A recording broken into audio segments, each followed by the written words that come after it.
Enseñaremos rápidamente nuestro tema con el que comenzamos hace 8 días, iba a decir, la última vez, hace un mes. Casuística, teonomismo y reconstruccionismo. ¿Qué es casuística? Por supuesto se refiere a los casos. ¿Caso de qué? Según el caso. Según el caso. ¿Según cuál caso? ¿Según el caso de qué? ¿A qué se está refiriendo? Bueno, rápidamente digámoslo así primero. En la Escritura hay 3 usos de la voluntad de Dios. 3 usos de la voluntad de Dios, o 3 usos de la ley. ¿Qué quiere decir ley? Es la voluntad de un Señor soberano. Es la voluntad de un Señor soberano. No es cualquier voluntad, sino la voluntad de alguien con autoridad, poder y capacidad de hacer que su voluntad sea cumplida, sea hecha. No es cualquier tipo de voluntad. Es más, ley es la voluntad de Dios. Entonces hay 3 usos o aplicaciones. Digamos, la ley es para, en la práctica, hacer 3 tipos de cosas en la vida. La ley que nos da nuestro Señor. Primero, la ley es para justificación. Y esto me van a pegar a no los calvinistas, sino los neocalvinistas, los neoreformados. Me van a pegar, como la justificación no es por la ley. La justificación es ¿por qué? Es por la gracia. ¿Cómo te ocurre decir que es por la ley? Bueno, ¿cumple algún papel la ley en la justificación? Primero que todo, por la gracia nuestro Señor nos dio la ley. No fue porque nosotros no lo merecemos. La ley no nos la dio nuestro Señor porque nuestro Señor estaba tratando con otro ser igual a Él. Porque de otra manera entonces la ley es algo que está sobre esos 2 señores. Pero estando nosotros bajo nuestro Señor y dándonos nuestro Señor la ley, nuestro Señor nos da la ley por su buena voluntad. Nosotros no intervenimos absolutamente en nada con poder para que Él nos dé la ley, ni con ninguna soberanía, ni con ninguna autoridad. Su voluntad nuestro Señor nos la da porque es bueno. No puede haber una atomización en los atributos de Dios. Atomización quiere decir una partícula, como si los atributos de Dios fueran partículas separadas, átomos separados, sino que identificando los atributos, las características que tiene nuestro Señor. Nuestro Dios es amor, nuestro Dios es justo, nuestro Dios es bueno, nuestro Dios es poderoso. Siendo nuestro Señor todas esas cosas participan en todo lo que Dios hace. Y al darnos nuestro Señor la ley, entonces muestra por un lado, claro que es justo, pero muestra también su bondad, su gracia. Entonces la ley tiene una participación en la justificación. Además, por la ley somos traídos a Cristo. Eso nos lo enseña el apóstol San Pablo en el libro de Gálatas, por ejemplo.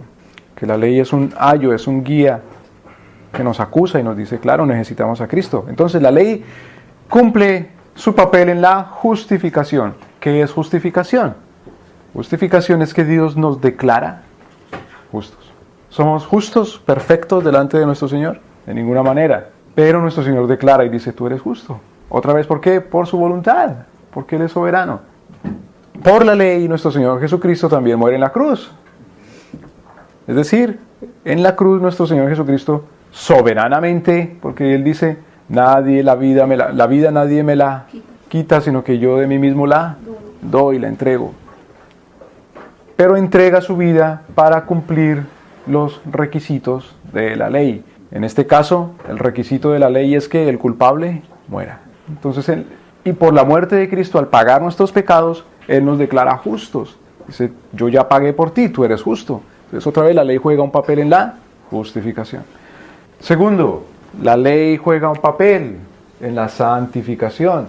¿Qué es santificación?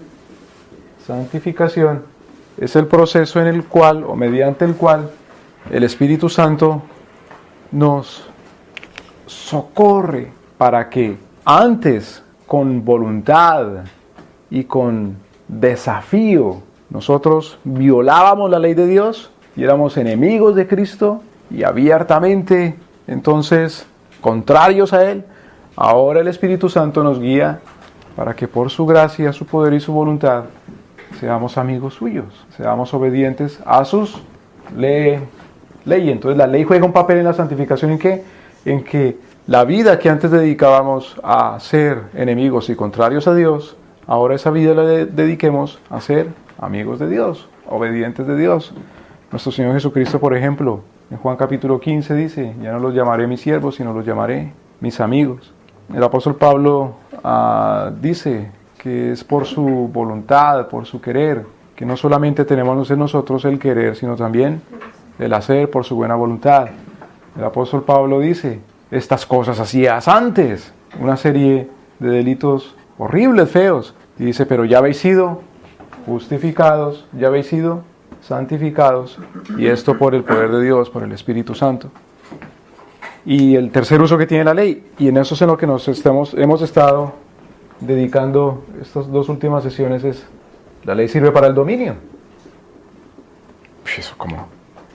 Este es un terreno que no ha sido muy explorado en la teología cristiana o en el estudio del cristianismo.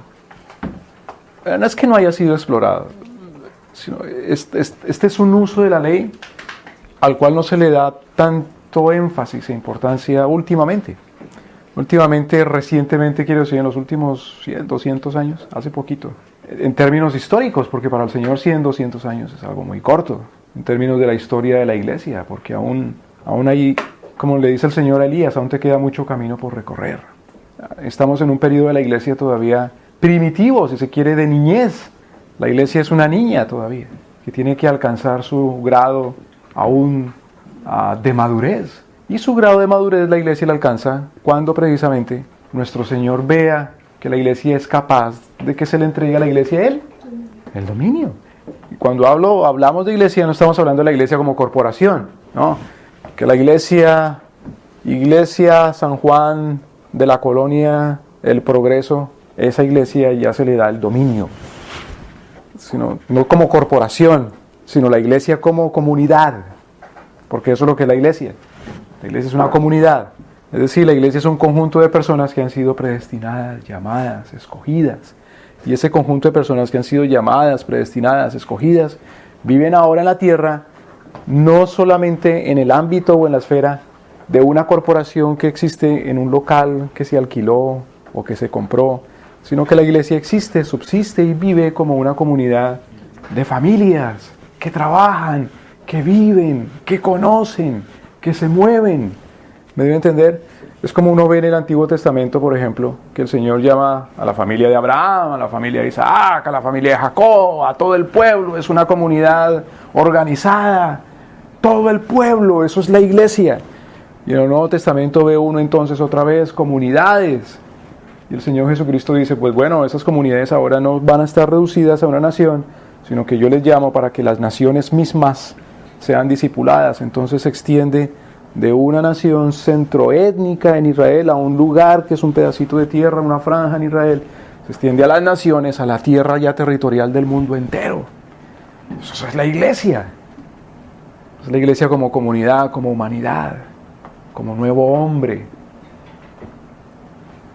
Entonces, este tercer uso de la ley de Dios, no solamente primero para qué, para justificación, es la salvación ya, entrar a la salvación, porque todo es la salvación, la salvación incluye justificación, santificación, dominio, todo esto es la salvación, pero la salvación comienza cuando Dios nos declara ser justos.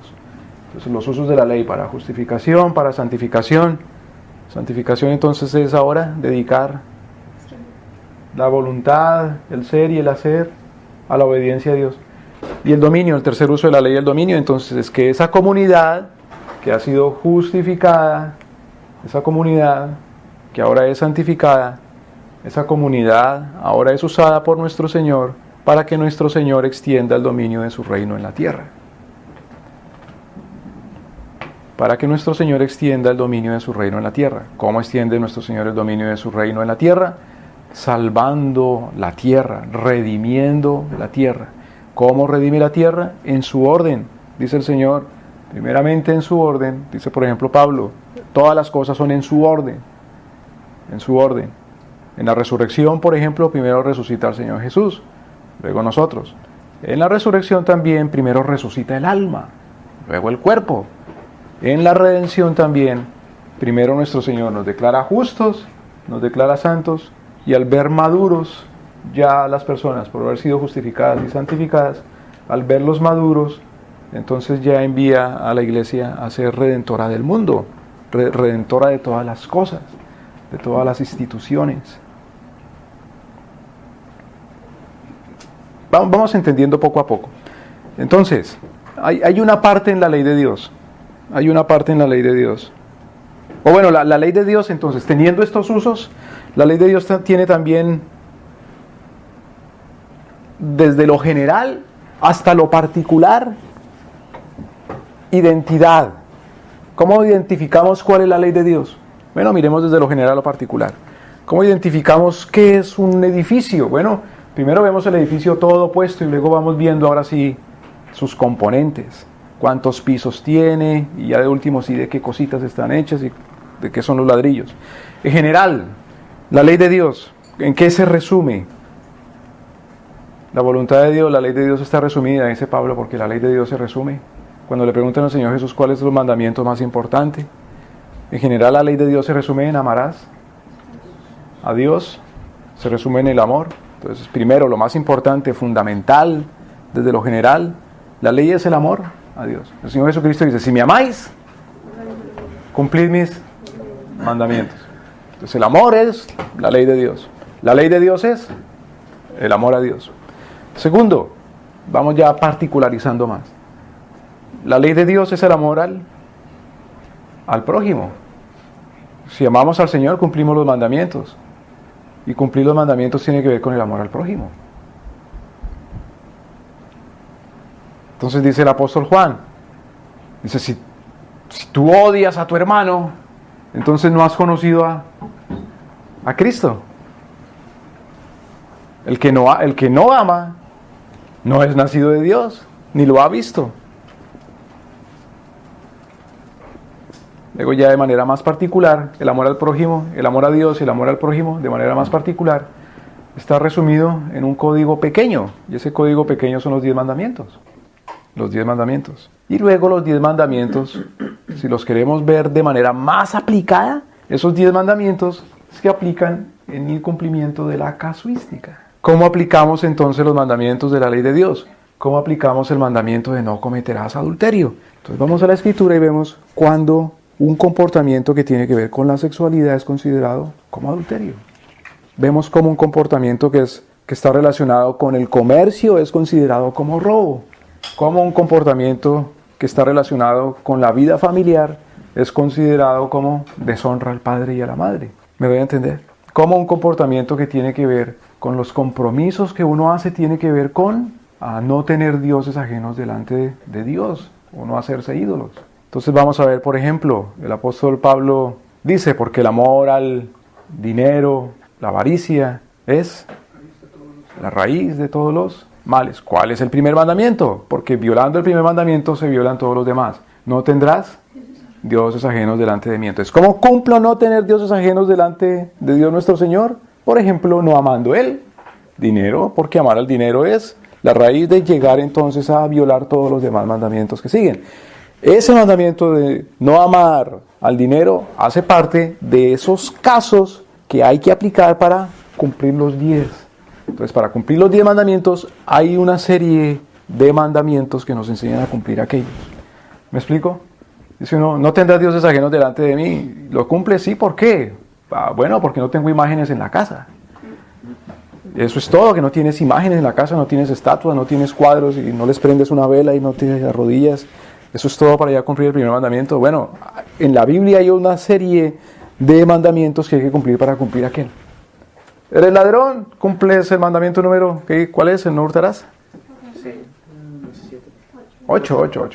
¿Eres ladrón? No, yo no soy ladrón. ¿Por qué no? No, pues porque yo no le robo nada a nadie. Yo no soy ladrón. Bueno, hay una serie de mandamientos que tienen que ver con el robo. Entonces, qué sé yo.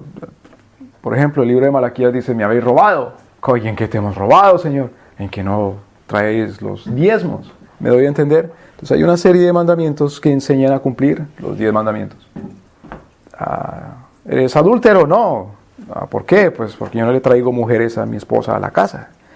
Bueno, pero las traes en tu corazón. Entonces hay una serie de mandamientos que enseñan a cumplir los 10 mandamientos. En fin, a eso es a que nos referimos cuando decimos que es la casuística. la casuística.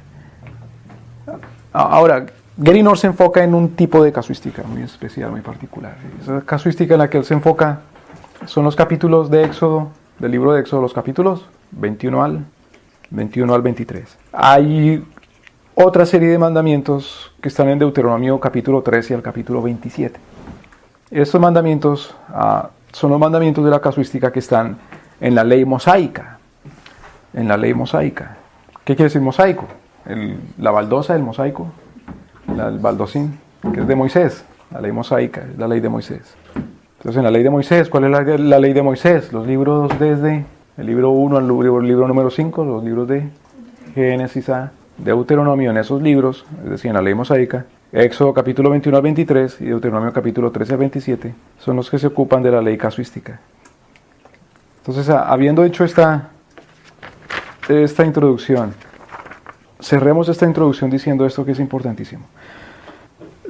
Siendo que la ley casuística nos enseña a cumplir los 10 mandamientos, aún así, la ley casuística no es exhaustiva en cuanto a la forma de cumplir los 10 mandamientos, en cuanto a la minucia, en cuanto a lo último, de lo más específico de cómo cumplir los 10 mandamientos, en cuanto a la formalidad de cómo cumplir los 10 mandamientos, hasta su forma más pequeña y simple, de ninguna manera, sino que la ley casuística siguen siendo principios generales, por eso es casuística, porque casuística se refiere a caso, como así el caso, como caso cerrado, sino caso. ¿Qué es el caso? Según el caso se aplica la ley de nuestro Señor. Déjeme me explico. ¿En cuántos casos hay que cumplir la ley de Dios? En todos, pues. Pero dígame, ¿cuántos son? Bueno, ¿quién los puede contar? ¿Quién puede contar cuántos son los casos en que hay que aplicar la ley de Dios nuestro Señor?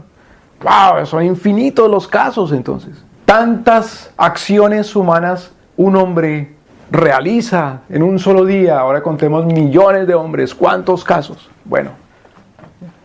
Entonces, asimismo, hay esa cantidad de leyes y de normas en la Biblia para que para cada caso le corresponda una ley, un mandamiento. No.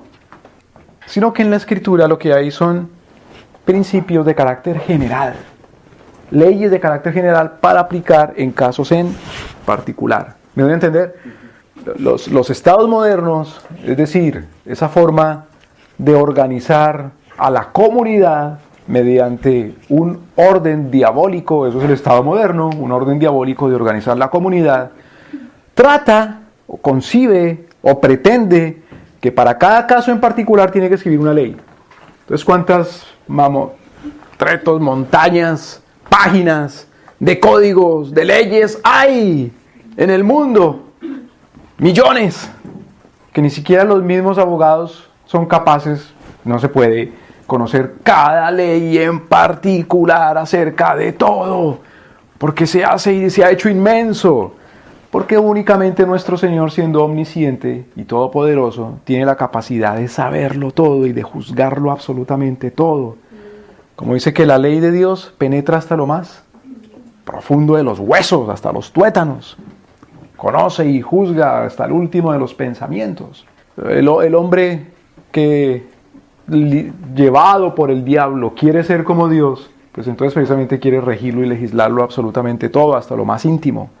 Pero no es así en la revelación, que no es que nuestro Señor no lo juzgue todo, sino que lo que el Señor nos ha dado en su revelación, nos ha enseñado, el Señor nos ha dado principios de carácter general. Principios de carácter general, para juzgarlo todo sí, pero no un principio para cada cosa, mejor dicho, no una ley para cada cosa en particular, sino principios de carácter general. Principios de carácter general. Es decir, un ejemplo, en la ley eclesiástica, en la ley canónica, dice nuestro Señor, cada iglesia con qué frecuencia debe celebrar la cena del Señor. Dice, cada iglesia tiene que celebrar la cena del Señor con esta frecuencia. ¿Todos los días, cada semana, cada mes? No lo dice. No lo dice. Entonces, en la casuística hay que celebrar la cena, sí, ¿Con qué frecuencia? Dice tantas veces como lo hagáis, dice Pablo, por ejemplo, en 1 Corintios capítulo 11. Tantas veces como lo hagáis, hacedlo de esta manera. Entonces, y dice que la iglesia apostólica, o la iglesia en Jerusalén, continuamente se juntaba para perseverar en la doctrina de los apóstoles, en el partimiento del pan. El escritor de Hebreos dice, no se dejen de reunir para animarse unos a los otros, al amor, a las buenas obras. Entonces lo que sugiere, o no sugiere, sino manda la Escritura es que se haga permanentemente, que no se deje de hacer. Pero no dice cada sábado, o cada viernes, o cada domingo, los lunes y los martes y los miércoles. ¿Me voy a entender? Entonces, una ley, ahí ese es un ejemplo de la ley casuística. Es un principio general que se aplica a los casos en particular. Ahora, dijimos que en la ley mosaica, los pasajes que se dedican a la ley casuística son en Éxodo capítulo 20, 21 al 23 y Deuteronomio 13 al 27. Son cortitos. Ahí nos damos cuenta precisamente por qué están cortitos si ya se dedica a la aplicación de la ley de Dios. Bueno, son cortitos porque a lo que a nuestro Señor le importa no es tanto la formalidad, sino la justicia. Entonces, para aplicar justicia no tiene uno que leerse no tiene uno que leer 10 directorios telefónicos de esos antiguos para poder aplicar justicia. Para poder aplicar justicia hay que conocer la voluntad de nuestro Señor, y la voluntad de nuestro Señor es simple. Es simple. No quiere decir que sea cualquier cosa, pero es simple. Entonces, ¿de qué comienza hablando Éxodo capítulo 21? Vamos a Éxodo capítulo 21.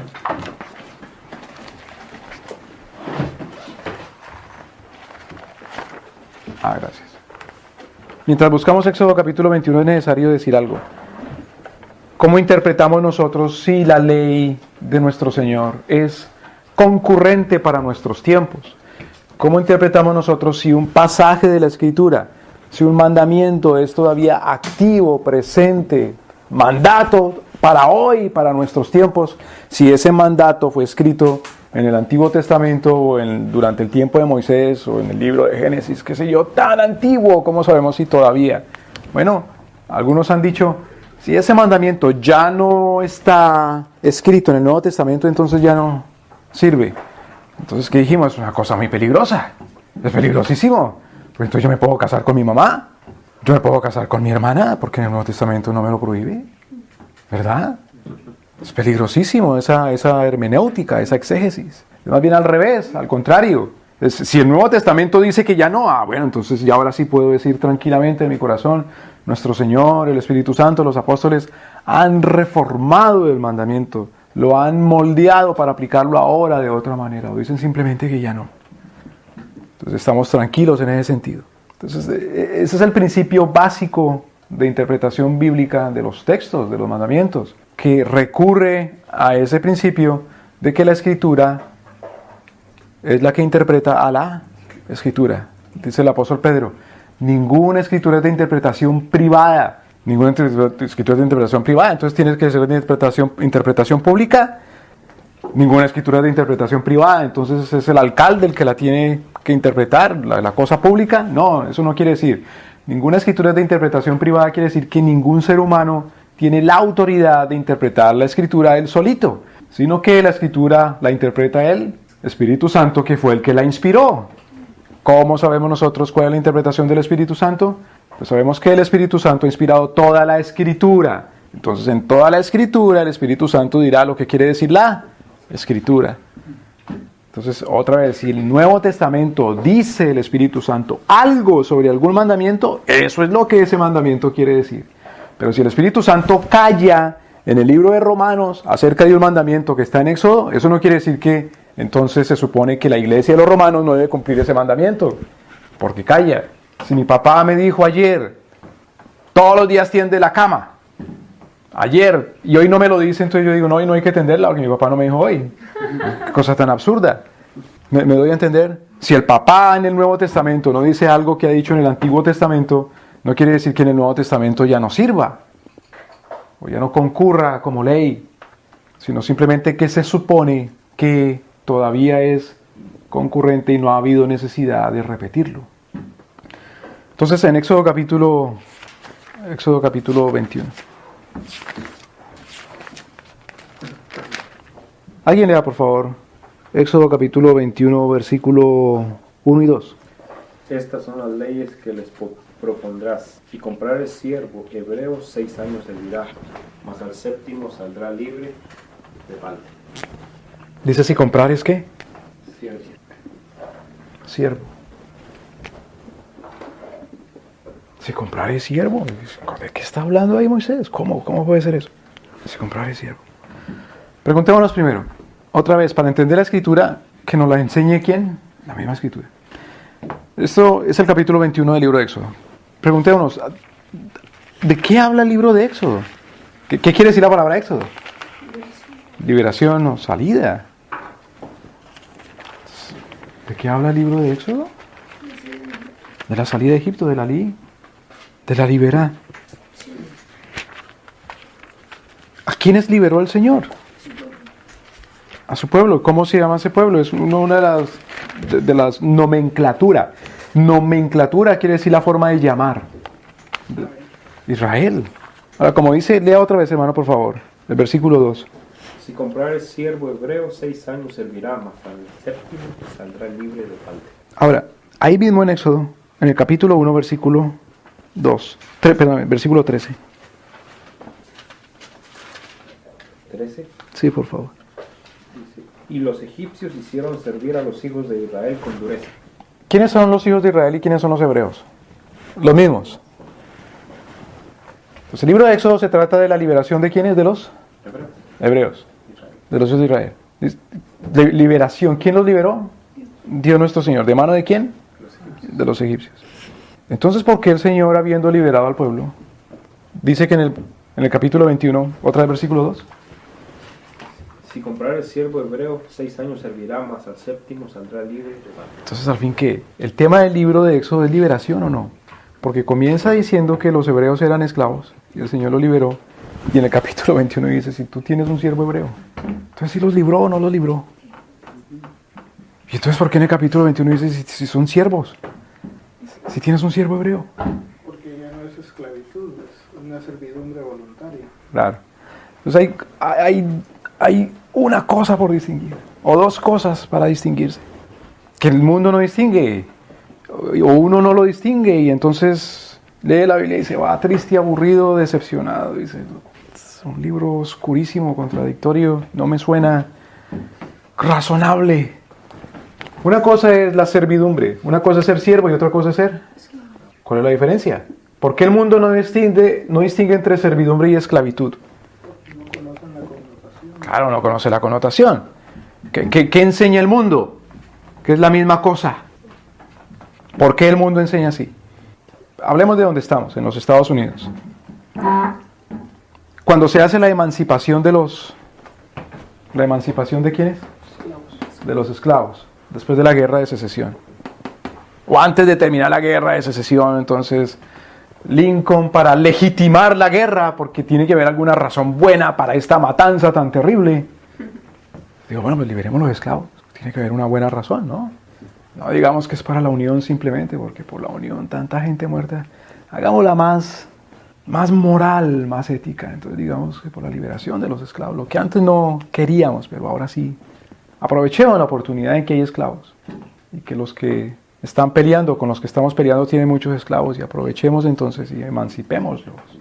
Entonces, con la proclamación de la emancipación de los esclavos, de paso se prohibió también la actividad de la servidumbre. Habían dos cosas, esclavitud y servidumbre. ¿En qué se diferencian? Dicen, no, la servidumbre es... Los siervos son los blancos y los esclavos son los negros. Entonces, ¿en qué se diferencia la esclavitud de la servidumbre? Pues si es negro, si es blanco. Bueno, sí, la mayoría de esclavos eran los negros y la mayoría de la gente de servidumbre era la gente blanca. Pero eso era por racismo, no es porque es diferente la relación con un esclavo que con un siervo. ¿Cuál es la diferencia? Primero que todo, la esclavitud era de carácter perpetuo, permanente. La servidumbre es de carácter temporal. ¿Qué implica eso? Que la servidumbre permite una redención. ¿Qué quiere decir redención? Liberación, como el libro de Éxodo. Liberación, redención. Cristo es el Redentor. ¿Qué quiere decir que Cristo es nuestro Redentor? Que Cristo fue el que nos liberó, nos compró. Cuando estábamos muertos en delitos y pecados. ¿Qué quiere decir eso, ser muertos en delitos y pecados? Dice el apóstol Pablo. Cuando nos comportábamos según el príncipe de las tinieblas, el príncipe de este mundo. Hacíamos según él, es decir, él era nuestro amo, éramos sus esclavos. Entonces Cristo nos redimió, nos dio vida. Cuando hacíamos según la corriente de este mundo, entonces éramos su esclavo y Cristo nos redimió. Cuando hacíamos según nuestra propia voluntad, entonces éramos esclavos de nosotros mismos, Cristo nos redimió. ¿Qué dice el Señor Jesucristo? Vosotros que decís que sois libres y que sois hijos de Abraham, vosotros sois hijos del diablo y vosotros sois esclavos porque hacen la voluntad del pecado, porque la voluntad de vuestro padre el diablo queréis hacer, por eso me queréis matar. Entonces éramos esclavos. ¿Cómo? Satanás decía, eres mi esclavo, sí, pero yo te libero si me das tal cosa. No, es esclavo, ¿por qué? Porque era de carácter perpetuo. Nuestro Señor es el Redentor. Entonces, ¿qué se diferencia la servidumbre ahora como una relación económica y civil en que los esclavos son esos esclavos, unos siervos de manera perpetua? ¿Para quiénes? Para sus amos, a perpetuidad. Básicamente esa es la diferencia principal, lo cual implica una serie de cosas. Entre ellas, si continuamos leyendo, por favor, Éxodo capítulo 21, versículo 3. Si entró solo, solo saldrá. Si tenía mujer, saldrá él y su mujer. Bueno, entonces en cuanto a familia, ¿al siervo se le permite? Se le permite tener familia, tener esposa, se le permite casarse. ¿En cambio el esclavo? No se le permite casarse.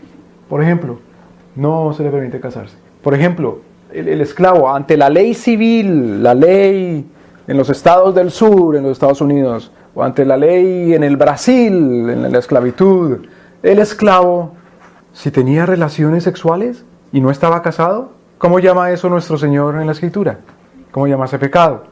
Fornicación. ¿El esclavo cometía fornicación cuando tenía relaciones sexuales según la ley civil? No, porque si no hay matrimonio, no hay pecados contra el matrimonio. ¿Me debe entender? Si no hay matrimonio, no hay pecados contra el matrimonio. Por lo tanto, si el esclavo tenía relaciones, eso no era considerado fornicación. Entonces preguntémonos, ¿qué tipo de seres en la creación, si tienen relaciones y no se han casado, nosotros decimos, y no se han casado, nosotros no decimos que están fornicando? Los animales. Es más, lo juntamos, traemos aquí un semental, un caballo y la yegua porque se ven muy buen trabajador para que saquen buenos potros. Y no decimos, ay, no viene el pastor y golpean y dice, hermano, ¿cómo se le ocurre? ¿No se han casado? O le dice a uno, hermano, primero cáselo y luego ya no le puede traer más yeguas porque ya está casado. ¿Por qué no se hace eso? Porque se considera que es un animal. Entonces, ¿cómo se veía al esclavo cuando no se le permitía casar? Como un animal. Porque el Señor precisamente dice del hombre que el hombre no es bueno que esté solo, a diferencia de los animales. ¿Me voy a entender? Hay hasta animales hermafroditas, no necesitan relaciones de tipo sexual para poder reproducirse. En cambio, entre los seres humanos, creados a imagen de Dios, nuestro Señor, no es bueno que estemos solos, es mejor que se case, que hace solo. Entonces, cásese para que pueda cumplir. Bueno, ya borramos. Para que pueda cumplir el mandato del dominio, es decir, para que cumpla a plenitud la voluntad de Dios, nuestro Señor. Es una gran diferencia esta. Otra diferencia. Fíjese cómo dice acá.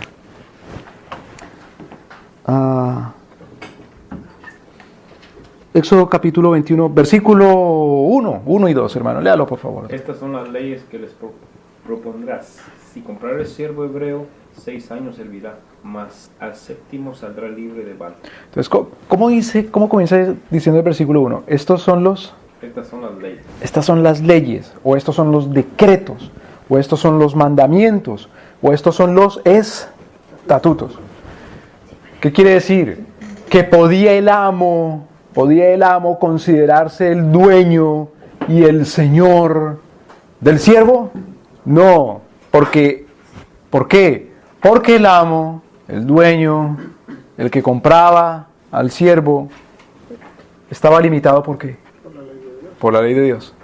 Es decir, en la servidumbre, el siervo cuenta con una ley que lo protege. ¿El esclavo? No. Es un objeto. Es un objeto, es un animal. Es un animal.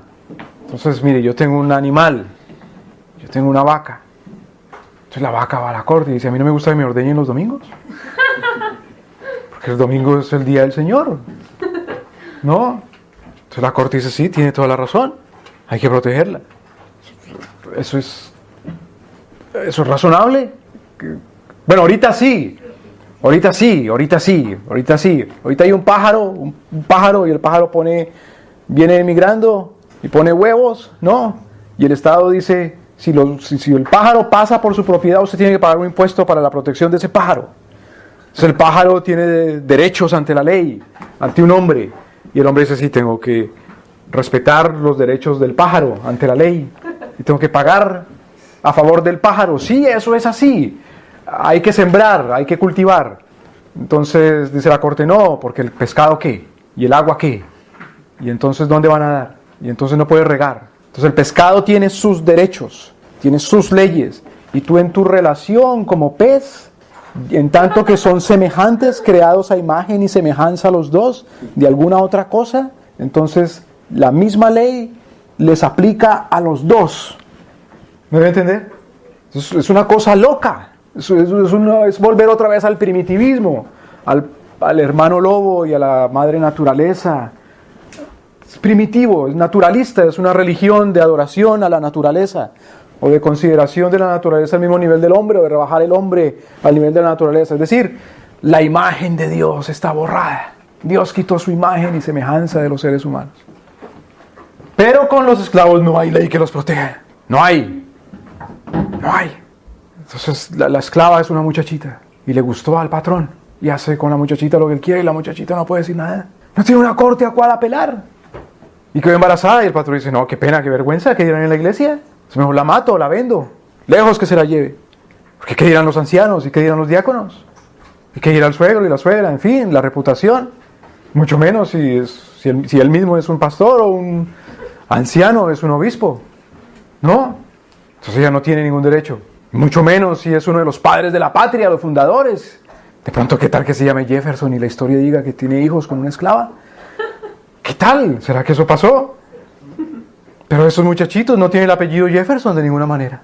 Porque no tienen derecho. No son herederos. No, ellos no fueron protegidos por su papá. Claro que no. ¿Por qué no? Porque ¿qué son? Son animales. Son esclavos. Son cosas. Entonces hay una diferencia entre la esclavitud y la servidumbre. Entonces otra vez, lee uno la Biblia y dice el libro de Éxodo de la liberación, y de la liberación de los israelitas, de la liberación de los hebreos. Entonces, ¿cómo puede ser que si compras un hebreo? No, señor, no está hablando del mismo tipo de servidumbre, es decir, no está hablando de esclavitud, está hablando de otro tipo de relación que es necesaria para que haya, ¿no escribimos? Para que haya redención, para que haya redención, para que haya libertad. El Señor permite este tipo de relación. Eso es lo que vamos a ver ahora. ¿Cómo puede ser? Ya entendimos que no es igual, que no es lo mismo, pero ni es igual, como decía. Que no es igual, pero todavía, siendo que no es igual, ¿cómo puede ser que la servidumbre permite la redención? Entonces la relación de siervo provee que, a diferencia de la relación de esclavo, en la relación de siervo no es a perpetuidad, no es de manera eterna. Precisamente, ¿qué es la condenación del infierno? ¿Es una servidumbre o esclavitud? Es una esclavitud de carácter perpetuo. ¿Hay derechos en el infierno? ¿Se puede apelar a una corte en el infierno? ¿Puede haber posibilidad de relación con los santos en el infierno y de intimidad con los santos en el infierno? No, es perpetuo. El infierno es eso, precisamente, es una prisión. Es una prisión a perpetuidad, no hay redención. Entonces, otra vez, el libro de Éxodo capítulo 21 provee los mandamientos, los decretos o las leyes acerca de ese tipo de relación entre personas que se refiere a la servidumbre. Y está esa relación en el capítulo 21 del libro de Éxodo, el cual habla de la redención. Entonces, si en general el tema que domina el libro de Éxodo es la redención, es el tema dominante, la servidumbre tiene que jugar un papel en ese tema de la redención. Entonces, ¿cuál es el papel que juega la servidumbre en la redención? ¿Puede leer, hermano, nuevamente, por favor? Éxodo capítulo 21. Estas son las leyes que les propondrás. Si comprares siervo hebreo, 6 años servirá, mas al séptimo saldrá libre. Bueno, ahí está, saldrá libre. Entonces, la servidumbre es una relación en la cual está la posibilidad de ser redimido. Ahora, hay algo que hay que entender. Cuando dice en el versículo 2, si compras un siervo hebreo, 6 años servirá, mas el séptimo será libre, no quiere decir que necesariamente cuando se tenía un siervo, necesariamente el siervo tenía que servir 7 años. Lo que quiere decir es que no podía servir más de 7 años. No dice que necesariamente tiene que servir 7 años, sino que no tiene que servir más, no puede servir más de 7 años. Primero. Segundo, eso es muy importante. No quiere decir tampoco que la gente estaba obligada a comprar un siervo. Hay cosas en la Escritura que son simples y a veces lo lee uno y si uno es enemigo de Cristo, usa la Escritura torciéndola para acusar a Cristo. Entonces hay gente que dice, mire, la Escritura manda que hayan esclavos, manda que hayan siervos. Entonces aquí Cristo está mandando que hayan siervos, está mandándole a la gente a comprar siervos. No. ¿Es condicional, como dice el versículo 2? Sí. Entonces vamos un momento al libro de Mateo, vamos a ver otro caso. Mateo.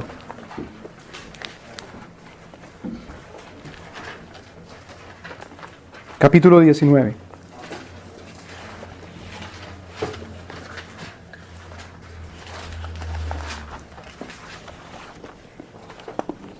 Mateo capítulo 19. La pregunta que le hacen el Señor Jesús. Mateo capítulo 19, versículo 3. Alguien léalo, por favor. Entonces vinieron a él los fariseos tentándole, diciéndole, ¿es lícito al hombre repudiar a su mujer por cualquier causa? Y la pregunta que le hacen, ¿es qué? Lícito. Sí. Es legal, es legítimo. ¿Qué dice la ley? ¿Qué dice la casuística? ¿Un hombre puede legalmente divorciarse de su esposa? Entonces el Señor Jesús pregunta y dice que el principio es ¿cuál? No, que no es lícito. ¿Por qué? ¿Por qué razón? Él respondiendo les dijo, ¿no habéis leído que el que hizo al principio varón y hembra los hizo? Y dijo, entonces el Señor va a un principio general en la ley, en este caso, al libro de Génesis, versículo 5, y dijo, por favor, por esto el hombre dejará padre y madre y se unirá a su mujer y los dos serán una sola carne. Entonces está citando otra vez el libro de Génesis, capítulo 2, versículo 6, Así que no son ya más dos, sino una sola carne, por tanto lo que Dios juntó no lo separa. A mí la pregunta que le hacen al Señor. Mire que cuando uno le pregunta algo al Señor con mala fe, no le pregunta porque uno quiera, primero, saber y segundo, someterse a la voluntad de Dios, sino que si uno tiene mala fe, le pregunta al Señor para ver si el Señor le responde lo que uno quiere oír y legitimar entonces su confusión de uno. ¿Me debe entender? Uno no le pregunta al Señor porque tiene de verdad deseo, hambre y sed de justicia y de que el Señor lo socorra con su guía, sino que le pregunta a uno porque uno quiere oír de Cristo lo que uno ya tiene pensado hacer. Y entonces quiere tener el permiso de Dios para que uno haga y piense y diga lo que uno en sus mañas quiera y en su rebelión. Entonces al Señor aquí le preguntan, no con hambre y sed de justicia, sino le preguntan, ellos concibiendo que ellos ya saben la respuesta y que esa es. La pregunta que le hacen ahora al Señor Jesús, versículo 7, le dijeron, ¿por qué? ¿Por qué pues mandó Moisés dar carta de divorcio y repudiarlo? Entonces aquí el verbo que revela la mala fe, la mala leche, la bronca de los fariseos es el verbo mandar. ¿Por qué mandó Moisés? La pregunta es, ¿Moisés mandó? Mira cómo responde el Señor Jesús, versículo 8. Él les dijo, por la dureza de vuestro corazón, Moisés os permitió repudiar a vuestras mujeres, mas al principio no fue así. Entonces ellos dicen, ¿por qué Moisés mandó? Y ahora el Señor Jesús responde, no fue que Moisés mandó, sino que Moisés ¿qué? ¿Cuál es el verbo que usa el Señor Jesús? Versículo 8. Permitió. ¿Ustedes dicen que Moisés mandó que se divorciaran? Pues no, Moisés no mandó, sino que Moisés permitió. Entonces vamos a Deuteronomio capítulo 24 rápidamente. Deuteronomio 24.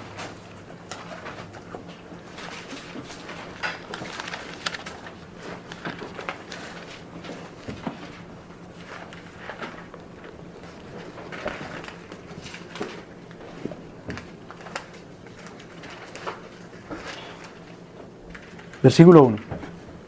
Cuando alguno tomare mujer y se casare con ella, si no le agradare por haber hallado en ella alguna cosa indecente, le escribirá carta de divorcio, se la entregará en su mano y la despedirá de su casa. Entonces a ese pasaje es al que se están refiriendo los fariseos y luego el Señor Jesús, cuando los fariseos le dicen al Señor Jesús, Moisés nos mandó. Entonces ahí dice en el capítulo 24, versículo 1, que es obligación, porque cuando dice mandó, uno tiene una obligación. Entonces, Señor, mandó y tenemos la obligación de divorciarnos. ¿Sí? No. Entonces fíjese la hermenéutica, es decir, la interpretación bíblica. Uno tiene que leer e interpretar si el Señor está mandando o si el Señor, habiendo una situación ya dada, con respecto a esa situación, el Señor manda que se haga algo con respecto a esa situación. ¿Sí me van a entender? Si hay una situación ya dada, ¿qué manda el Señor? O esa situación la manda el Señor. Entonces, ¿qué situación hay acá? Cuando algún entonces ya hay una situación que es el matrimonio. Segundo, ¿cuál es la situación que hay en ese matrimonio que no qué?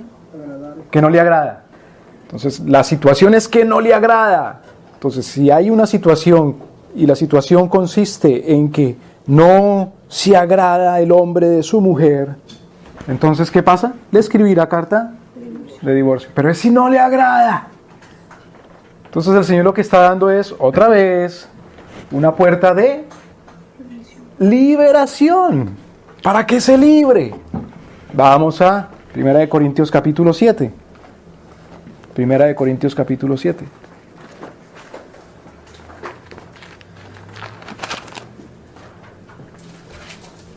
Versículo 15.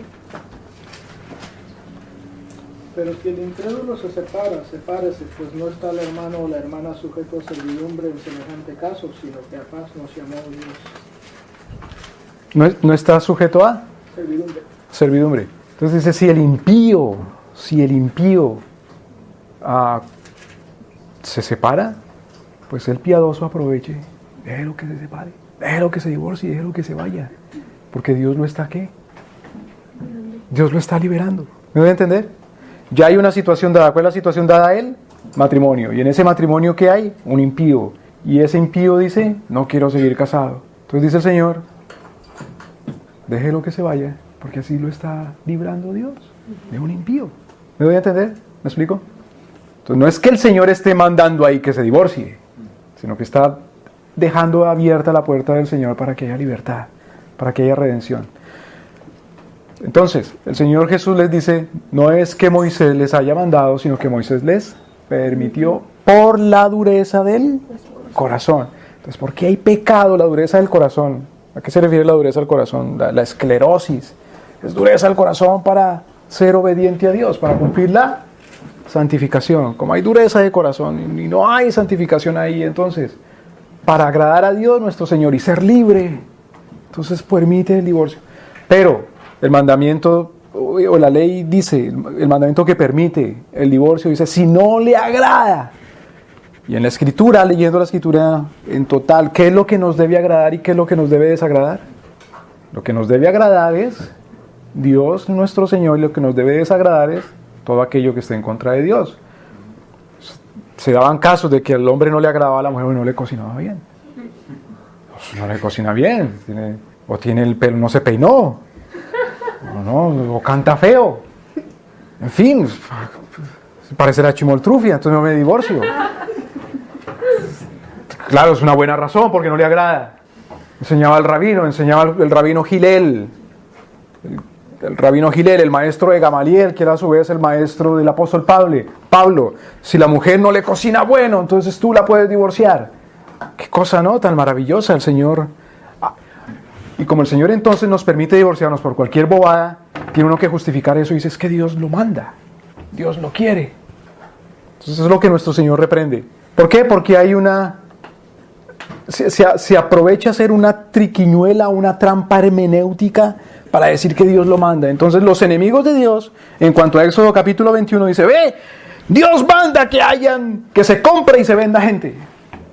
Dios lo está mandando. No es que Dios lo esté mandando, sino que cuando se compre a alguien, ese alguien no va a estar perpetuamente como esclavo, primero. Segundo, por lo tanto tiene capacidad de ser redimido. Tercero, puede casarse. Y quinto, el Señor lo protege. Entonces la ley en cuanto a la servidumbre que Moisés escribe desde el capítulo 21 tiene que ver con la redención. Otra vez, si vamos a Éxodo capítulo 1. Éxodo capítulo 1.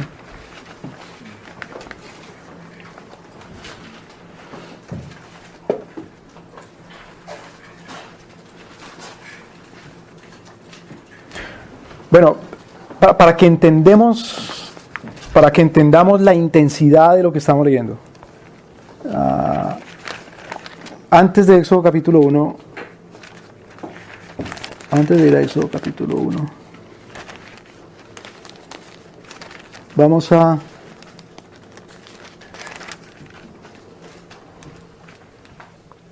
Génesis capítulo 47. No pierdan Éxodo capítulo 1.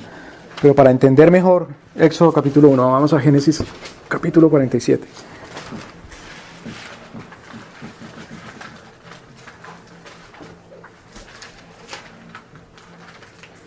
Acordémonos que José está en Egipto, José, uno de los hijos de Jacob, y José es usado por nuestro Señor como instrumento de redención, a librar a la humanidad de la muerte por hambre. José es usado por nuestro Señor como instrumento de redención, liberar a la humanidad de la muerte por hambre, de la hambruna. Entonces van a haber 7 años de abundancia y 7 años de escasez, de sequía. Entonces, Éxodo capítulo 47, versículo 13 en adelante. Y no había, alguien léalo por favor. Y no había pan en toda la tierra y el hambre era muy grave, por lo que desfalleció de hambre la tierra de Egipto y la tierra de Canaán. Es decir, la medialuna fértil. Lo que se conocía en la antigüedad como la medialuna fértil. El río Nilo, el río Jordán y que se extendía hasta Mesopotamia, los ríos Tigris y Éufrates, eran la despensa del mundo, como decir California, la despensa del mundo, la despensa de la nación, en donde se produce el alimento. En aquel tiempo escaseó porque no había agua en la despensa fértil. Hambre terrible, versículo 14. Y recogió José a todo el dinero que había en la tierra de Egipto y en la tierra de Canaán, por los alimentos que de él compraban, y metió José el dinero en casa de Faraón. Mire qué cosa tan interesante. José fue escogido por nuestro Señor para dar el consejo de que se ahorrara el 20% de los alimentos de toda la cosecha, para que con ese alimento, para que con ese 20% se pudiera alimentar la humanidad durante los 7 años de escasez. Entonces, cuando comenzó a haber escasez, comenzó a haber hambre. José, ¿qué dijo? Aquí hay alimentos, se los regalo. Traiga cada uno una canastita, una bolsita y lleve lo que quiera. Lo vendió, a cambio de dinero. ¿Qué pasa si alguien no tenía? Versículo 15. Acabado el dinero de la tierra de Egipto y de la tierra de Canaán, vino todo Egipto a José, diciendo, danos pan. ¿Por qué moriremos delante de ti por haberse acabado el dinero? Y José dijo, dad vuestros ganados y yo os daré por vuestros ganados, si se ha acabado el dinero. Entonces, en la antigüedad, en este tiempo el dinero, lo que dice aquí dinero no eran monedas, sino eran medidas de metales preciosos. Tantos gramos o tantas onzas de plata, tantos gramos o tantas onzas de oro, tantos gramos o tantas onzas de cobre, de bronce, en fin. Ese era el dinero. Cuando a la gente se le acabó las medidas de los metales preciosos y le dijeron a José, no tenemos dinero. ¿Qué dijo José? Dame su ganado. El ganado en aquella época no servía tanto para la carne, sino servía más para... Era el tractor. Es decir, era el capital. Entonces se le acabó el dinero, se le acabó el ahorro, pues deme lo que tiene para trabajar. Deme las herramientas. Continúa leyendo, por favor. Y ellos trajeron sus ganados a José, y José les dio alimentos por caballos, y por el ganado de las ovejas, y por el ganado de las vacas, y por asnos, y les sustentó de pan por todos sus ganados aquel año. Entonces, ¿llevan cuántos años? 2 años. Y acabado aquel año vinieron a él el segundo año, y le dijeron, no encubrimos a nuestro señor que el dinero ciertamente se ha acabado, también el ganado es ya de nuestro señor, nada ha quedado delante de nuestro señor, sino nuestros cuerpos y nuestra tierra. ¡Wow! No estaba preparada la gente para los 7 años de sequía. Solamente estaba preparado para ¿cuántos años? Para 1 año. ¿Cuánto tiene ahorradito por ahí en la casa? No sea que no haya. No, tengo ahorrado para 1 mes. Estaban preparados para 1 año. ¿Qué pasó entonces? ¿Tuvieron que dar? Siga leyendo, por favor.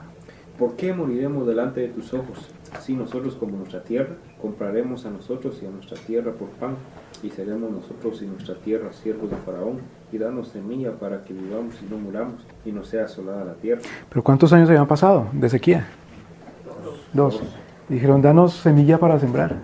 ¿No sabían? ¿Era un secreto de Estado los 7 años de sequía?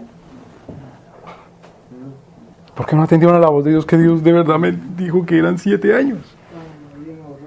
Entonces, ¿cómo se sabe? Bueno, ¿cómo se sabe que no le creyeron a Dios? Primero, no estaba preparado para cubrir los 7 años. Segundo, no creyeron porque todavía querían sembrar. O sea, tomar una medida desesperada. ¿Me doy a entender?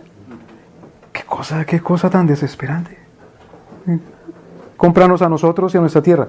¿Qué quiere decir cómpranos a nosotros y a nuestra tierra? ¿Somos tus? Siervos. Cómpranos a nosotros y a nuestra tierra. Ahora, ¿quiénes están hablando aquí? ¿Los israelitas? Los mismos egipcios. Entonces uno cree que en Egipto los únicos esclavos eran... ¿Qué más? Entonces compró José toda la tierra de Egipto para Faraón, pues los egipcios vendieron cada uno sus tierras, porque se agravó el hambre sobre ellos, y la tierra vino a ser de Faraón. Entonces, José compró la tierra para él, ¿sí? No, para Faraón. José mismo era un esclavo, acordémonos. Lo que pasa es que era un esclavo de una categoría impresionante y con mucho poder. Pero José mismo era esclavo. Él mismo, la escritura no dice que él mismo tenía posesiones. Sin embargo, José fue admitido como un sacerdote también en Egipto. ¿Por qué?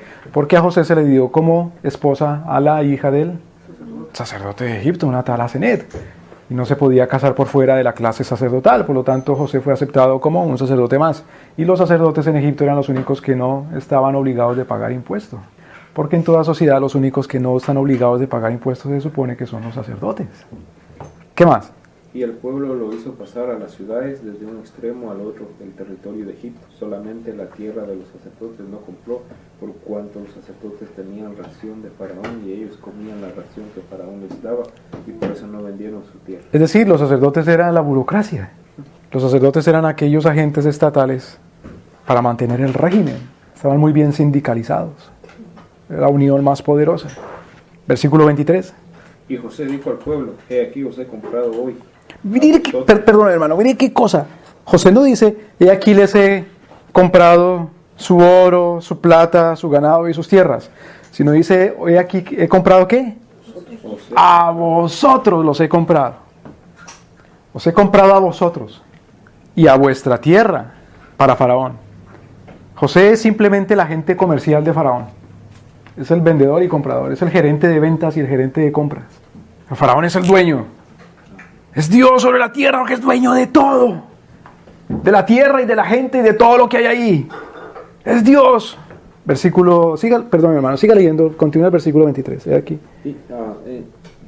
He aquí os he comprado hoy a vosotros y a vuestra tierra para Faraón. Ved aquí semilla y sembraréis la tierra. Bueno, es tanto Dios Faraón que sin él no se puede siquiera sembrar. Acordémonos en el libro de Apocalipsis que hay uno que le llaman la bestia y que sin permiso de él no se puede ni comprar ni vender. Entonces esta es figura, prefigura de la bestia. Esta es una bestia. Bestia es el que se hace pasar por Dios nuestro Señor. El que dice, si no es con esto que yo le doy, usted no compra ni vende.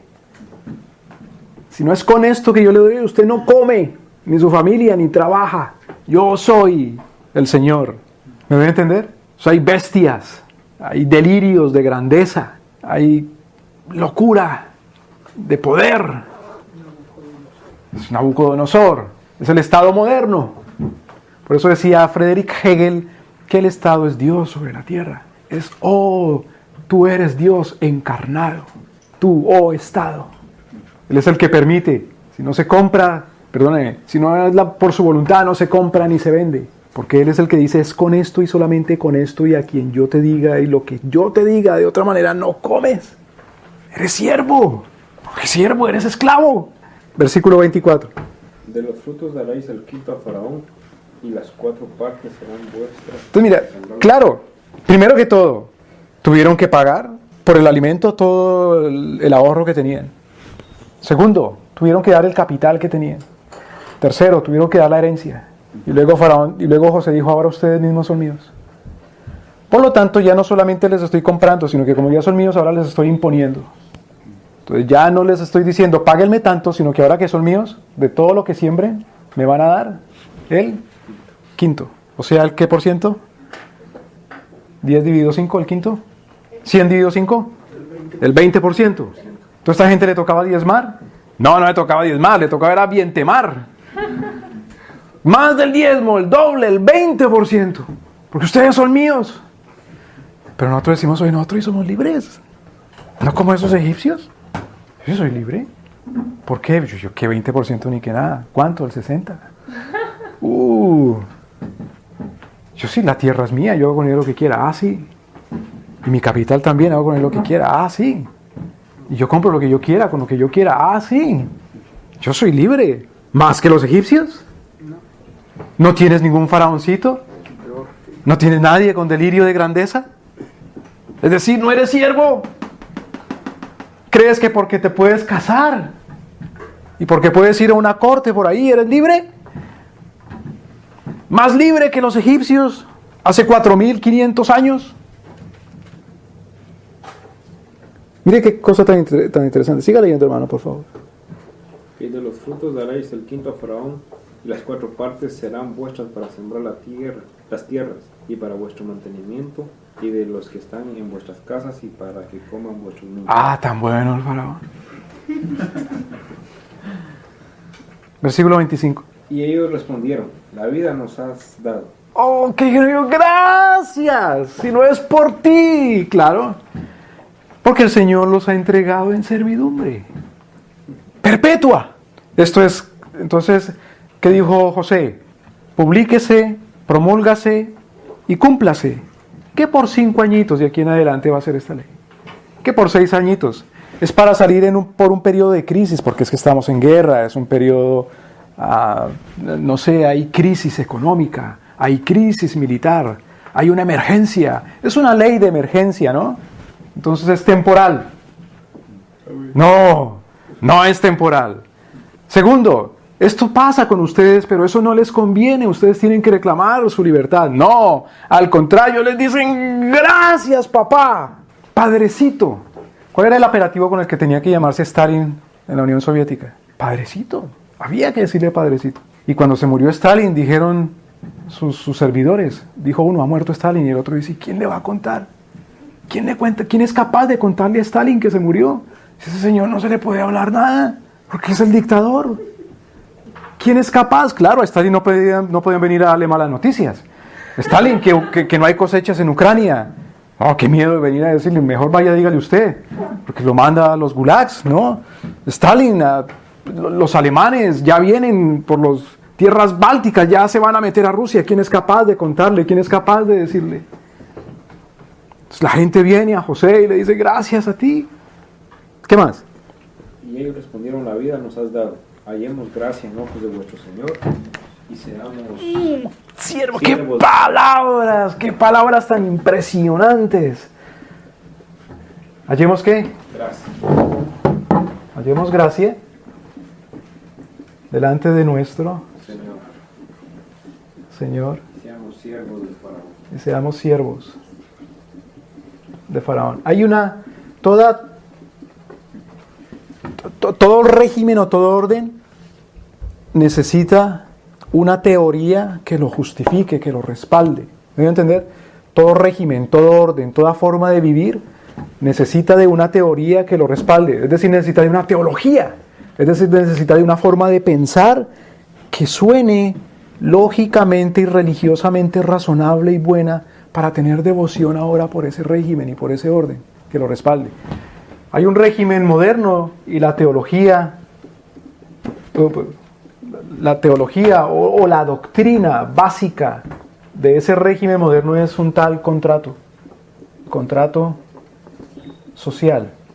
Entonces, había un señor que se llamaba el señor Don Rousseau, o el señor Don Montesquieu, o el señor Don John Locke, o el señor Don Berkeley, y decían ellos, los seres humanos, decía el señor Don Hobbes, también Thomas Hobbes, los seres humanos, para que no nos matemos, para que no vivamos como salvajes, como animales, como bárbaros, hacemos un contrato, un deal, un tratado, un pacto, un covenant, con otro señor que se llama el Estado, o el monarca, o el soberano. Y le decimos, Señor, ayúdame a vivir como un ser humano, para que no nos matemos, para que no seamos animales, para que vivamos, para que no seamos salvajes. Y a cambio, tú dame la ley y yo te obedezco. Ese es el principio fundamental, la doctrina fundamental, absolutamente, para todo Estado constitucional moderno. Mire que aquí eso está implícito. ¿Qué dice el versículo 25 de ellos? Versículo 25. Ellos le respondieron, La vida nos has dado, hallemos gracia en ojos de nuestro Señor y seamos siervos de Faraón. Fíjese que hay un contrato, es decir, hay un pacto, hay un tratado. Nosotros te damos ¿qué? La libertad, todo, damos la libertad, somos tus, y tú a cambio nos das la vida. Es el contrato social. Por eso cuando nuestro Señor saca a su pueblo de Egipto, les replantea un contrato social y les dice, vosotros sois mi pueblo y yo soy vuestro, y estos son los mandamientos. ¿Me voy a entender? Ahora ustedes viven en una comunidad para mí. Vosotros sois mis siervos. ¿Me explico? Pero es un tipo de servidumbre distinta. ¿Por qué? Leamos versículo 26. Entonces José lo puso por ley hasta hoy sobre la tierra de Egipto. Hasta hoy, entonces. ¿Quién escribió el libro de Génesis? Según la tradición, Génesis, Éxodo, Levítico, Números, Deuteronomio. Moisés. Con respecto a José, ¿cuándo vivió Moisés? 400 años por ahí después. Entonces dice, José puso esta ley a perpetuidad. Para siempre. Vosotros sois mis siervos a perpetuidad de Faraón. Entonces esa relación que el Señor dice, Éxodo capítulo 21, estos son los decretos que yo les propondré. Si compra siervo hebreo, 6 años servirá. Hay una relación de servidumbre de un hebreo con otro hombre, pero no es de más de 6 años. Estos malditos o este maldito faraón quiere ser su amo a perpetuidad. ¿Me explico? Y no solamente lo quiere ser, sino que lo es, efectivamente. Entonces los únicos siervos que habían en Egipto no eran los hebreos, sino eran los mismos egipcios. Lo que pasa es que después a los hebreos les cayó una forma de servidumbre todavía más dura. ¿Me explico? Más o menos.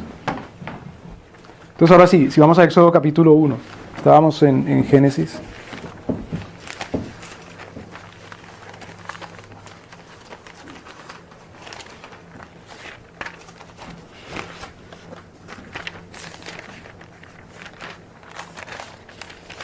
Éxodo capítulo 1, versículo 9.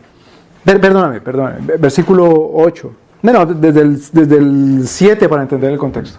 Y los hijos de Israel fructificaron y se multiplicaron y fueron aumentados y fortalecidos en extremo y se llenó de ellos la tierra. Bueno, entonces, ¿los egipcios ya eran esclavos? ¿Eran dueños de la tierra? No. ¿La tierra de quién era? Faraón. De Faraón. Segundo, ¿eran dueños ellos mismos de lo que producía la tierra? No. Tenían que rendir el 20% de lo que la tierra producía. ¿Eran ellos mismos como seres humanos libres? No. Eran propiedad en servidumbre del Estado, de Faraón. Pero hubo una comunidad dentro de ese orden que prosperó más que los mismos egipcios. ¿Que fueron quiénes? Los israelitas. ¿A qué se dedicaban los israelitas? Al ganado, a criar vacas, asnos, ovejas. Y tenían una tecnología aprendida y acumulada de muchas generaciones, desde los tiempos de un tal Abraham. Y sabían muy bien hacerlo. Y a los egipcios no les gustaba ese trabajito. Es decir, que ellos tuvieron el Y cuando alguien tiene el monopolio, pues resulta que como que le va muy bien. O si no, pregúntele al señor Carlos Slim, que es el único que permitía comprar y vender cosas de comunicaciones en México. Y por lo tanto, por obra de magia, se enriqueció en muy poco tiempo. Porque el faraón de ahí le dijo: don Slim, usted es el único que puede comprar y vender estas cositas acá. Claro, tiene una mina de oro. Entonces los israelitas se multiplicaron ellos mismos, crecieron en gran cantidad, fueron aumentados y fortalecidos en extremo, y la tierra se llenó de ellos. Versículo 8. Entre tanto se levantó sobre Egipto un nuevo rey que no conocía a José, y dijo a su pueblo: he aquí, el pueblo de los hijos de Israel es mayor y más fuerte que nosotros. Entonces, durante un tiempo, ¿por qué permitieron a los israelitas vivir ahí y progresar y crecer? Porque debido a que hubo un tal José que era de esos israelitas, no se murieron de hambre, y la gente les estaba tan agradecido a José, y en honor a José entonces le permitieron a esos israelitas estar ahí. Pero cuando luego hubo otro tipo de faraón que no reconocía a José, ¿qué pasó? Versículo 9. He aquí, el pueblo de los hijos de Israel es mayor y más fuerte que nosotros. ¡Wow! Más grande y más fuerte. Es decir, como que no cumplen tanto, o no les cae tanto el peso, o no se debilitan tanto porque no tienen la tierra y porque les cobran el 20% de todo lo que tienen. Entonces, versículo 10. Ahora, pues, seamos sabios para con él, para que no se multiplique, y acontezca que viniendo guerra, él también se una a nuestros enemigos y pelee contra nosotros y se vaya de la tierra. Es decir, hay que debilitarlos. Entonces no es suficiente todavía con que tengan que pagar el 20% de lo que obtienen. Hay que quitarles más para que sean más débiles. ¿Me explico? Porque entre más le quites se debilita más. ¿Qué dice el contrato social? No, entre más le quites por su bien. Claro, es para su bien. Porque si no, ¿cómo se van a educar los niños? Pobrecitos. Es para su bien, hay que quitarle más. ¿Cómo va a haber bienestar? De pronto vienen los árabes esos y nos incendian. Pues deme más. Dígame con quién está y con quién anda y en dónde vive y qué dice y qué piensa.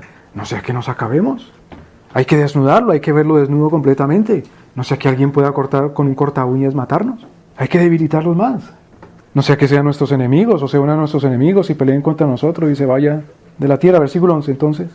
Entonces pusieron sobre ellos comisarios de tributos que los molestaban con sus cargas, y edificaron para Faraón las ciudades de almacenaje, Pitón y Ramsés. Pues fíjese, ¿ya es una carga que le quiten el 20%?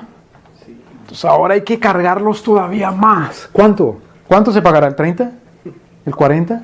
¿El 50? Todo lo que más se pueda. ¿Cuánto la gente pagará hoy? Más. Porque hay que ¿qué? Hay que debilitarlo. Entonces cuando la persona lee la Biblia entiende por qué le cobran más. ¿Me explico? La persona que lee la Biblia no dice, no, es por el bien de todos nosotros. Versículo 11. Entonces pusieron sobre ellos comisarios de tributos que los molestasen con sus cargas, y edificaron para Faraón la ciudad. Claro, entonces dos cosas. Hay que vigilar, y para vigilar pues hay que crear todo un cuerpo de gente, hay que crear otra institución que se llame de alguna manera. Comisario, digámosle aquí.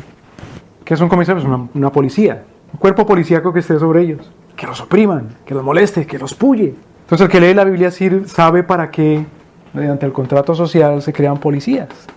¿Me debe entender? Para el bien. Es para servir y proteger. Claro, al faraón. Claro, porque pobre faraón. Hay que servirlo y protegerlo, pobrecito. Y no es suficiente con los tributos, sino que también hay que ocuparlos en algo. Hay que ocuparlos en la obra de Faraón. Versículo 12.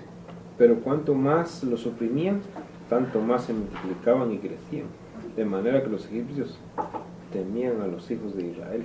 Entonces había un señor que se llamaba Don Adam Smith. Y Don Adam Smith decía que la gente crece y prospera es cuando es más codiciosa. Por lo tanto, para crecer y prosperar, lo que hay es que sembrar la codicia en el corazón del hombre. Y decía él, si nosotros gozamos de pan y gozamos de cerveza y de carne, no es por la benevolencia del panadero y del cervecero y del carnicero, sino por la codicia de él. Entonces de ahí para acá la gente viene diciendo, no, hay que ser codicioso para poder multiplicarse. Pero el que lee la Biblia entiende que la multiplicación la da Dios nuestro Señor. ¿Me explico? En la Facultad de Economía lo primero que dicen es, sé codicioso. Eso es lo que causa el progreso. O si es más por el lado estatista, dice, no, Deja que alguien organice la vida económica, eso es lo que da el progreso. Pero la Escritura dice, a pesar de la opresión, la gente multiplicaba. Eso como que lo ve uno alrededor, ¿no? A pesar de que como que los oprimen, la gente todavía multiplica más. Entonces, ¿cuál es el paso que sigue? Versículo 13. Y los egipcios hicieron servir a los hijos de Israel con dureza. Claro, como se multiplican más, entonces todavía más impuesto tiene que pagar. Y más trabajo tiene que hacer. Porque estamos fastidiados de ustedes. Versículo 14. Y amargaron su vida con dura servidumbre, en hacer barro y ladrillo, y en toda labor del campo y en todo su servicio, al cual los obligaban con rigor. Entonces no es que estos eran los únicos esclavos, sino que fíjese que fue creciendo la servidumbre por niveles. No fue que hubo un decreto y dijeron de ahí en adelante ya todos de nosotros. Poco a poco, bien medidito, como cuando se mete un sapo o una rana en una olla con agua y se pone la olla sobre la estufa y se le va prendiendo, se le va incendiando, se va aumentando la temperatura, pero poco a poco, para que la rana no diga nada, que la rana no grite, poco a poco para que se acostumbre al calorcito y se cocine y ella nunca se dé cuenta de que se la cocinaron. ¿Me explico? Así es que tiene que ser, poco a poco. Entonces, ¿cómo siguió el progreso? Primero, duros tributos, sin contar los tributos que desde hace 200 años, 400 años ya funcionaban. Segundo, servir duramente ahora. Versículo 15, y habló el rey de Egipto a las parteras de las hebreas, una de las cuales se llamaba Cifra y otra Fua, y les dijo, cuando asistáis a las hebreas en sus partos y veáis el sexo, si es hijo, matadlo, y si es hija, entonces viva. Entonces, poco a poco, por último, sus hijos son Quitado. míos, son del faraón. Es decir, él tiene el poder, la potestad, la soberanía de decir quién vive y quién no, de sus hijos. Es decir, yo les planifico la familia. ¿Me voy a entender? Entonces, poco a poco va creciendo la servidumbre. Entonces el cretino lee Éxodo capítulo 21 y dice, no, Dios tan injusto. ¿Cómo así que si comprare siervo hebreo 6 años servirá, más al séptimo saldrá libre? ¿Qué monstruosidad es esa? Pero él mismo se considera como los fariseos que le decían al Señor Jesús, nosotros somos libres, nosotros somos hijos de Abraham. Entonces el cretino dice hoy, no, yo soy libre, yo soy cristiano, yo soy libre. Yo no soy esclavo de nadie, ni soy hijo de esclavitud, ni mis hijos nacen en esclavitud tampoco. Ah, sí, no necesitas la redención de Cristo, no necesitas que Cristo te libere, no necesitas la ley. Casuística para el dominio, porque tú ya eres libre. Cierra la Biblia, arranca, capítulo 21, 22, 23. No sirve, ¿verdad? Entonces, ahora, en el capítulo 5, versículo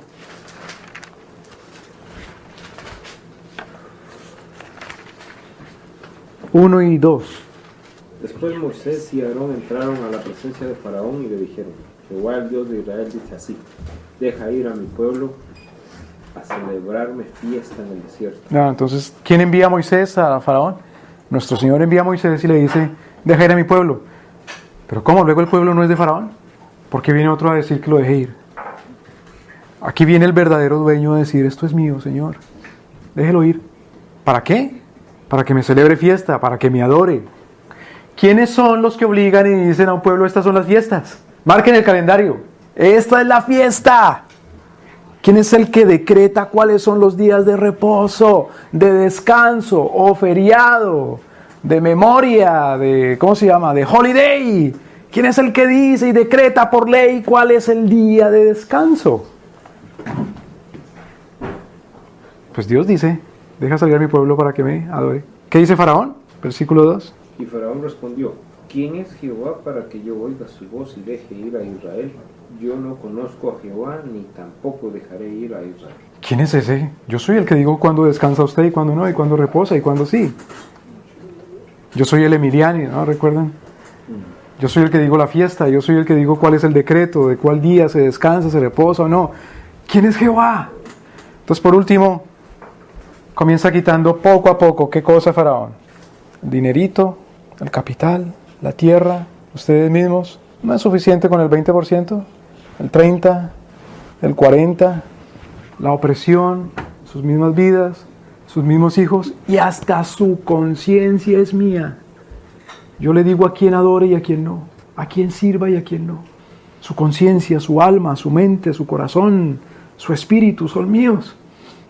¿Me explico? Entonces, la historia de Éxodo es la redención, la libertad. El capítulo 21 y esa relación de siervo que el Señor dice aquí hace parte de vivir en esa redención, en esa libertad. Vamos a seguir viendo los detalles. Entonces, ¿qué es finalmente, según hemos visto, lo que no se le permite al esclavo?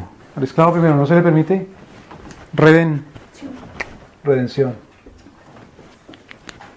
El Faraón o José había comprado la tierra, el capital, había comprado el capital, la tierra y las mismas vidas. Se había sometido al pueblo a un estado perpetuo de imposición, de impuestos. Y claro, los egipcios no eran tan siervos en condición de esclavitud tan difícil como los hebreos, pero no eran siervos al estilo de Éxodo capítulo 21 tampoco. ¿Me doy a entender? Sino que era una servidumbre permanente, era una esclavitud, digámoslo, moderada. Entonces hay gente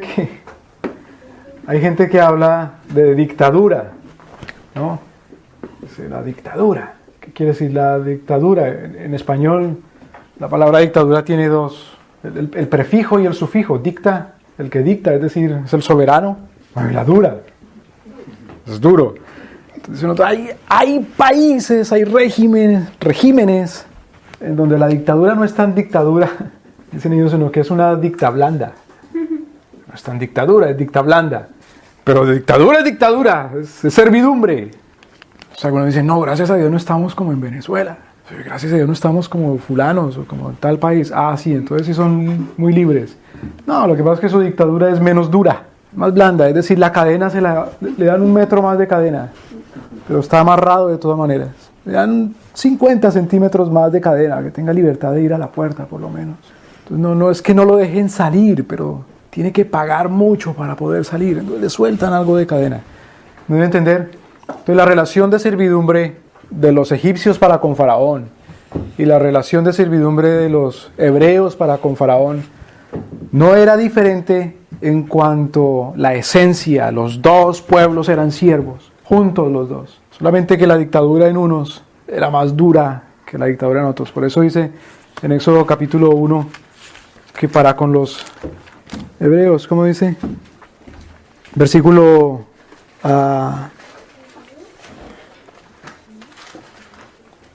14, ¿cómo dice? ¿Cómo dice Éxodo capítulo 1, versículo 14? Amargaron su vida con dura servidumbre en hacer barro y ladrillo y en toda labor del campo y en todo su servicio al cual los obligaban con rigor. Mire cuando la gente se da cuenta de que está en dictadura. ¿Cómo dice? Y el estado de ánimo del corazón. Amargaron su vida. El hombre no generalmente reacciona ante algo después de un proceso de razonamiento. Se va a hacer un proceso de razonamiento, me va a sentar a pensar y meditar y procesar para entender y entonces reaccionar. No, el hombre reacciona según lo que siente generalmente. No se da cuenta de las cosas hasta que no siente la realidad. Por eso es una estupidez cuando uno dice, se atreve uno a decir, cuando tú prediques no apeles a los sentimientos. Es una tontería, porque nuestro Señor apela a los sentimientos. ¡Ey, vosotros, aullad y llorad! Por ejemplo, dice Santiago. Entonces le vamos a decir a Santiago, ¡hey, Santiago, no apeles a los sentimientos! ¿Cómo le dices a la gente aullad? Mejor escribe razonad. No, Dios apela a los sentimientos del hombre. Arrepentidos, llorad.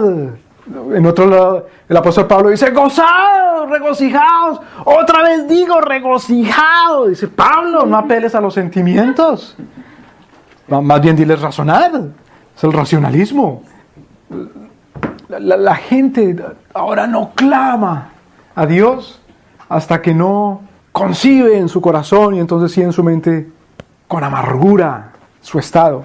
¿Me explico? Por eso vamos a Éxodo capítulo 3.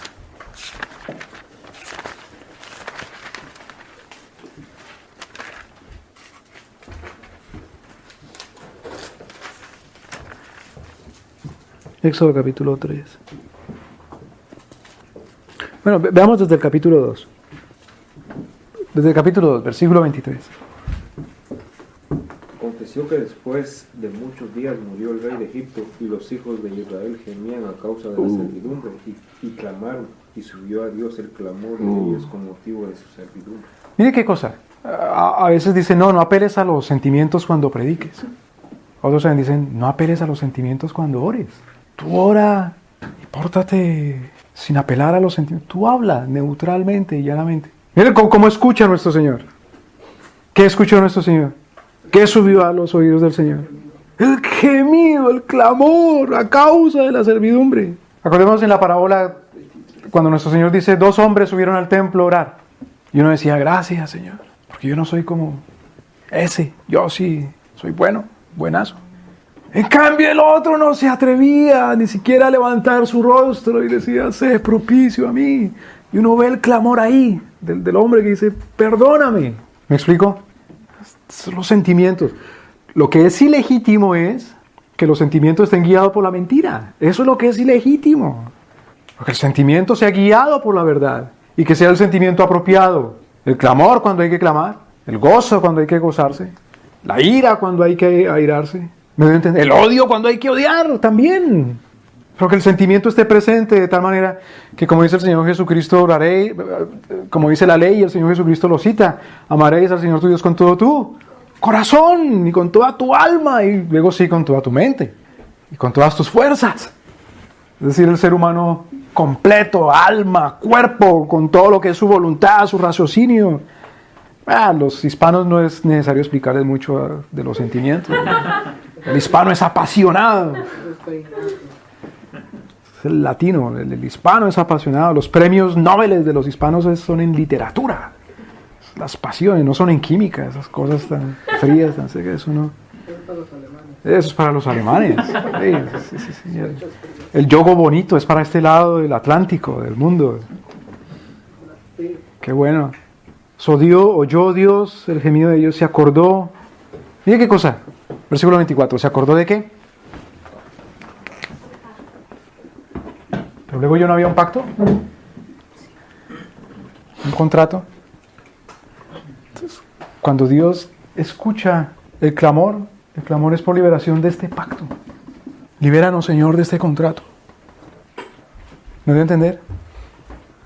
Acuérdate de tu siervo Abraham, al que le dijiste, le prometiste, en tus simientes serán benditas todas las ¿Cómo vamos a ser, Señor, siervos de otro que no seas tú? Y mucho menos esclavos. Acuérdate de tu pacto. ¿Cuál es tu pacto? Libéranos. ¿Me doy a entender? Líbranos, Señor Dios Todopoderoso. No hay esa cosa que se pueda cumplir la ley del dominio sin haber súplica, sin haber ruego, sin humillarnos. Claro, uno lee Gary North, magnífico, maravilloso, que nos enseña tanto, pero al fin y al cabo se necesita ver que es con el ruego, con la súplica a Dios Todopoderoso. Como si Dios dijera, pues no ruega, no suplica, no necesita que lo libere. Está contento con la servidumbre, porque está contento. ¿Por qué? Como dice el versículo 14, todavía su vida no está en amargura. Su vida no está en amargura y en pesadez por la dura servidumbre. Entonces al cristiano, ¿qué lo amarga? Saber que tiene que servir a otro que no sea Dios. Eso lo amarga a uno. Ahora, el apóstol Pablo dice, ¿eres esclavo? Puedes servir a Dios todavía. Pero si puede librarte, procúralo más. Entonces, cuando el apóstol Pablo dice, si eres esclavo no te preocupes, no quiere decir, si eres esclavo dale gracias a Dios por tu esclavitud. Si eres esclavo dile gracias, Señor, por el faraón. Bendito sea el Señor porque nos das los comisarios del faraón y los cobradores de impuestos del faraón. Y bendice el látigo del faraón. Bendice el garrote del faraón, que sea más duro y más incisivo y corte mejor. Es una tontería total, completa. El apóstol Pablo dice, sí, orad por los que están en eminencia, para que nos dejen vivir tranquilos, para que podamos predicar, para que podamos vivir en honestidad y en justicia, porque eso es lo que quiere Dios, que ninguno se pierda, que todos vengan al conocimiento. Pero el pueblo tiene que clamar por libertad, ¿Me doy a entender? Hay una anécdota en España, cuando Napoleón, que es el gran faraón a principios del siglo XIX,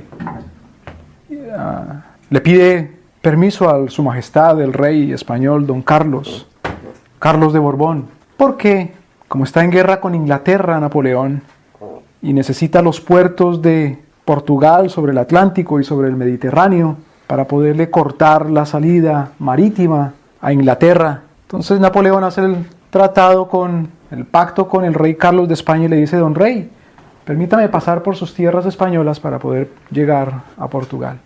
Y el rey de España le dice: sí, bien pueda, don Napo, siga. Y resulta que Napoleón siguió a España y como que le quedó gustando España, le pareció que era buena idea quedarse ahí. Los españoles clamaron y estaban tan amargados con la dictadura francesa que habían otros que les decía: pero ¿cómo? ¿El rey de España no es menos dictador? Y los españoles dijeron: pues ¡vivan las cadenas! ¡Vivan las cadenas del rey de España! Porque son más duras las de los franceses. Y esa frase se quedó en la historiografía española: ¡vivan las cadenas! Como diciendo: pero qué tonto, ¿cómo se le ocurre decir que viva las cadenas? Pues sí, hay cadenas que son más largas que otras. Hay una cadena que no me deja ir ni al baño, imagínense, que me tiene amarrada a un árbol. Hay una cadena un poco más larga. Cadena es cadena, pero la cadena más corta, más dura, más pesada, el clamor. Entonces, ¿qué escogemos? ¿Ser siervos de Dios o ser siervos del faraón? Si vamos a el Salmo 2. Gracias. Por un lado, por el otro. Gracias, Alexis. Gracias. Vamos al Salmo 2.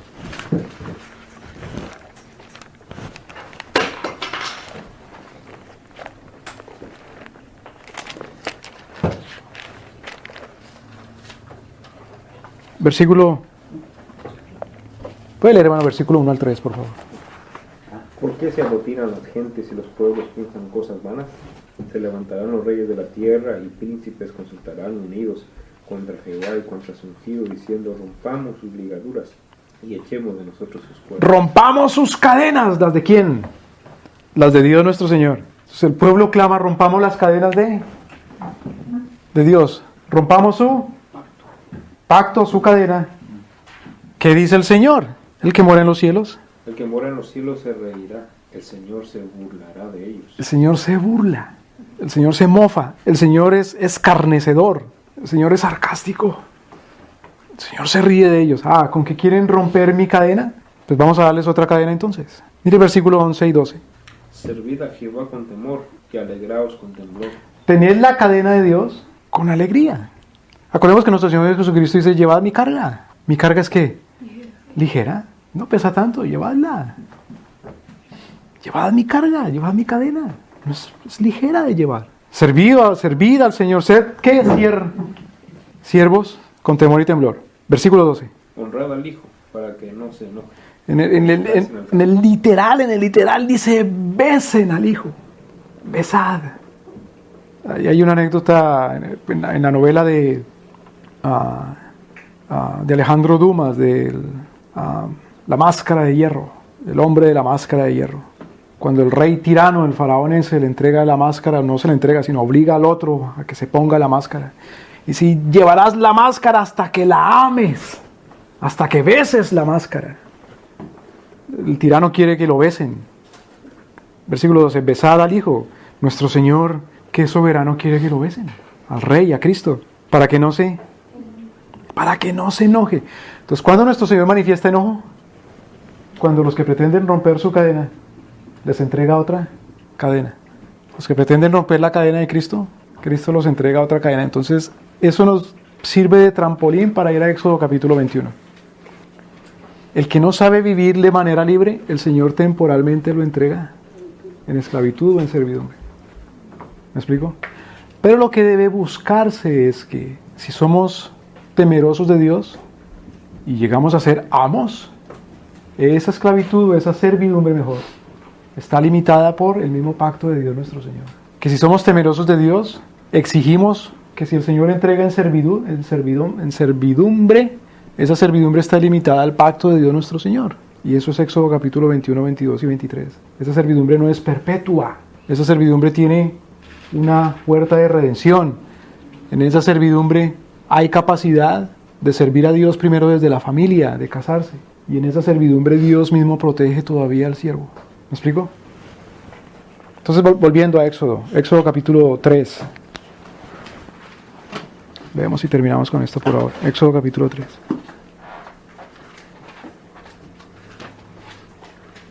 Cuando el Señor se presenta ante Moisés, o Moisés va a presentarse delante de la presencia del Señor. Versículo 6. Hermano, puede leer, por favor. Y dijo, yo soy el Dios de tu padre, Dios de Abraham, Dios de Isaac y Dios de Jacob. Entonces Moisés cubrió su rostro porque tuvo miedo de mirar a Dios. ¿Cómo se presenta Dios? Como Dios de Abraham, de Isaac y de Jacob. Es decir, aquellos con los cuales el Señor hace el pacto. Nuestro Señor se presenta a Moisés presentándose, identificándose como el que va a librar al pueblo. Porque en el pacto, nuestro Señor le dice a Abraham, yo te daré un hijo, una descendencia y una tierra. Serás una nación y en tu simiente serán benditas las familias de la tierra. En otras palabras, ellos serán libres. Serán libres bajo mi pacto, bajo mi dominio. Versículo 7. Dijo luego Jehová, bien he visto la aflicción de mi pueblo que está en Egipto y he oído su clamor a causa de sus exactores, pues he conocido sus angustias. Claro. El Señor conoce las aflicciones, es decir, el Señor conoce los sentimientos. Son sentimientos verdaderos. ¿Son sentimientos legítimos o ilegítimos? Los sentimientos no son legítimos por ser sentimientos, ni son ilegítimos por el solo hecho de ser sentimientos. Son legítimos si la causa es justa.